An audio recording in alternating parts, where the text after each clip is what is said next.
ભાવનગર શહેરના કુંભારવાડા મોતી તળાવ વિસ્તારમાં ગઈકાલે બપોરના સુમારે જૂની અદાવતને કારણે યુવાન પર છરી વડે જીવલેણ હુમલો કરવામાં આવ્યો હતો.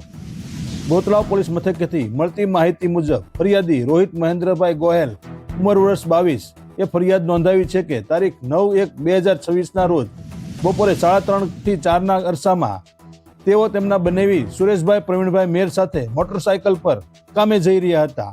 આ દરમિયાન મોતી તળાવ પાસે અબ્દુલભાઈની દુકાન પાસે પાન માવા ખાવા ઉભા રહ્યા હતા.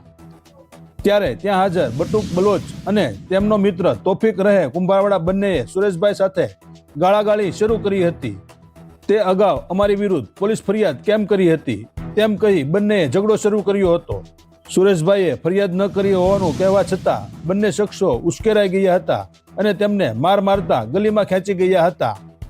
ઝઘડા દરમિયાન બટુકભાઈ પાસે રહેલી છરી તોફિકે ખેંચી લીધી હતી અને સુરેશભાઈની છાતીના ભાગે છરીનો ઘા ઝીકી દીધો હતો. છાતીમાં ગંભીર ઈજા થવાથી સુરેશભાઈ લોહીલુહાણ હાલતમાં જમીન પર ઢળી પડ્યા હતા.